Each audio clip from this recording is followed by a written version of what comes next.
Hello everyone, welcome to Barca News. It is March 23rd, 2024, and several Peña leaders are expressing their total discontent with the pricing tickets for the PSG match.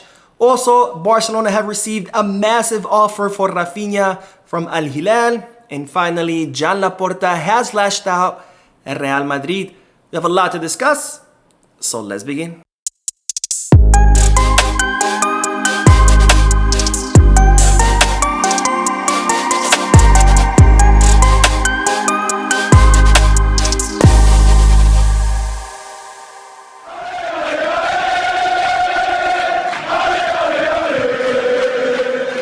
Hello everyone, welcome to the channel. My name is Mo, and before we begin with the news, just a quick reminder to make sure to hit that like button, subscribe to the channel, and drop a comment.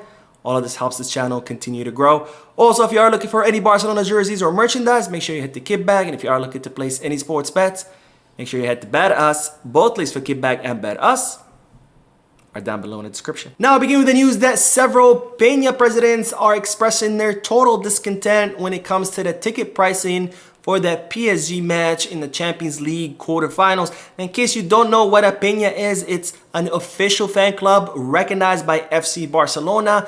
Barcelona Peñas exist all over the world. In fact, I'm a member of the New York City Peña, and it seems that many Peñas in Spain are unhappy with the pricing for the PSG match, and as a result, several Peña presidents have released statements complaining about this fact, where they're saying that the cheapest ticket for that match is 230 euros, which is of course is a lot of money for a lot of people, and as such they are asking Barcelona to please work through the ticket pricing. They understand that Barcelona are in a difficult financial situation, but many of these Peñas feel like they are being priced out from attending matches in Montjuic. Now, even though I do understand the point of view of these Peñas, 230 euro as the cheapest ticket is a lot of money, but to be fair to Barcelona, before the season began and even at the beginning of the season, Barcelona were offering massive discounts on their season tickets, where I think some of them were going for as low as 300 and 350 euros, which gives you access to 19 La Liga matches and 5 Champions League matches. So if you do the math, that comes out to around 15, maybe 20 euros per ticket, which is an absolutely great deal.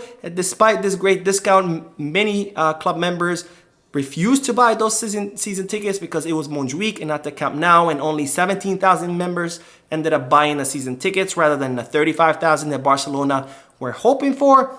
So after all, yes, the tickets might be too expensive, but you did have your chance to buy the season tickets at a discounted rate at the beginning of the season, which is something that more people should have taken advantage of. And speaking of money, it's reported that Barcelona have received a huge offer for Raphinha. Now, as I reported in a previous videos, the Saudis had informed Barcelona that they are interested in Raphinha, with several clubs in the Saudi league willing to make a bid for the Brazilian, clubs such as Al Nassr, Al Hilal, Al Ittihad, and Al Ahli. And today it's being reported that Barcelona have received a massive bid worth 100 million euros for Raphinha from Al Ahli, which is the same club where Neymar Jr.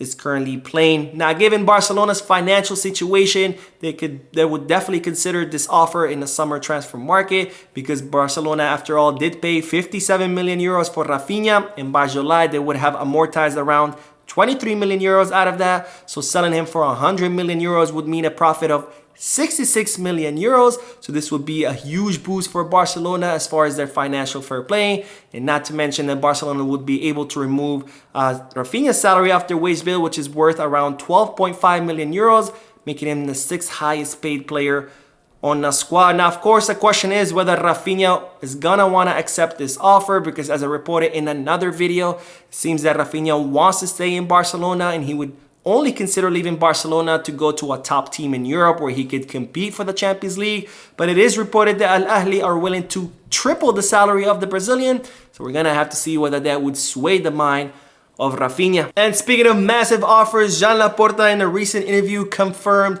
that he did indeed receive a massive offer for Lamine Yamal. Now, a few days ago, or I think it was last week, it was being reported that Barcelona had received a 200 million euro offer for Lamine Yamal from PSG. Later on, that news was discredited, with some media outlets saying that Barcelona never received any offer for their youngster. But today, Joan Laporta confirming that Barcelona did indeed receive this offer. He did not specify from whom, But this is what the Barcelona president had to say. We are getting offers for players like Lamine Yamal for 200 million.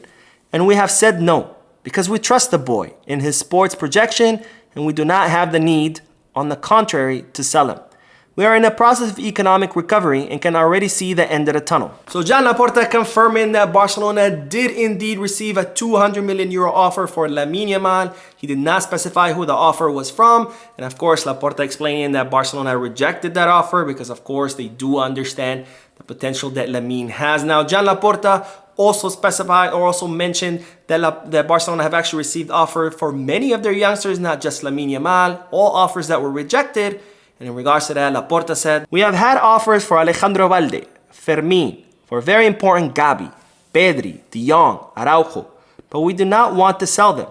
Only with the names I have told you, we would be at a figure of 1 billion euros in income. So Laporta understanding what it would mean to sell all these youngsters despite all the money that the club could make. And this is one of the main reasons why I always say that Barcelona should always belong to its members and not be sold to the highest bidder, because you can only imagine if Barcelona was owned by a billionaire or by a company and all of a sudden you have all these offers for all these youngsters. Of course they're going to want to sell, because when you look at it from the business side, it makes total sense to sell Lamine or other players in order to generate money, because it would automatically solve Barcelona's finances. So this is why I'm glad that Barcelona is not owned by a billionaire or by a company, and that it's a club that's owned by its members. And speaking of Joan Laporta, the Barcelona president has lashed out at Real Madrid in an interview he did with Mundo Deportivo, where Mundo Deportivo had first only released the first half of the interview, and now that they released the second half, this is where Joan Laporta said the following. Now, speaking about the Negreira case, Laporta said, our version is what it is, and the contradictory versions or the versions that have been launched could not be proved in any way because they do not exist. Here what we had was technical arbitration advice with reports and videos provided as evidence. And there they appear, and what they want is to keep this alive to be able to say what they somehow preach. That it is Barca who tries to influence the referees when that is what they are doing. And it is the double game that they are playing that I do not find correct. The relationship with Real Madrid is not good. They're appearing in El Caso Negreira when it's them trying to influence referees through Real Madrid TV, which I'm angry about. It's a shame what they do. So Joan Laporta calling out the double standard that currently exists in La Liga, where La Liga, the media, everybody have been going after Barcelona, blaming Barcelona of influencing referees through the hiring of Enrique Negreira, even though we know that there's absolutely no evidence to support this. The Spanish prosecutor's office have said that there's no evidence to support this. The Spanish Treasury have said that there's no evidence to support this. La Liga have said that there's no evidence to support this. Everybody who have done their own investigation have found no evidence that Barcelona influenced or tried to influence referees through the Enrique Negreira case. But here on the other hand, we have Real Madrid TV, who are literally influencing referees through their weekly videos criticizing referees, and as a result putting pressure on La Liga's referees, where we've seen it time and time again in matches. Referees are afraid to call out fouls. They're afraid to show yellow or red cards to Real Madrid players because of this pressure that Real Madrid TV is putting on them. So here we have Barcelona, who've been proven not to influence the competition, but we have Real Madrid who are really influencing the competition, and yet no one is saying anything, and yet everybody keeps going after Barcelona. Now, I'm glad that Joan Laporta brought this up. I know I said in a previous video that I don't like when Joan Laporta talks about Real Madrid, but in this case, this is something that it's seriously affecting Barcelona and the entire league. It's not like when Laporta was talking about Mbappe and Real Madrid locker room. I think those things we should stay away from. We should not be concerned with who Real Madrid signs and how their locker room dynamic will be. But in this case, this is very serious because it does affect Barcelona through the Enrique Negreira case. And of course, Real Madrid TV, what they're doing, it's completely affecting the entire competition. So I'm very glad that Joan Laporta has blasted Real Madrid and is speaking truth to the matter. So that is it for today. I hope you enjoyed the video. If you did, please give me a like. Also, I would like to invite all of you to please leave a comment down below, giving me all your thoughts and opinions about all the news that I share with you. And finally, I would like to invite all of you to please subscribe to the channel so you can stay current on all the latest news in regards to our beloved club, FC Barcelona. Thank you for watching. I will see you in the next video. And as always, Visca Barça.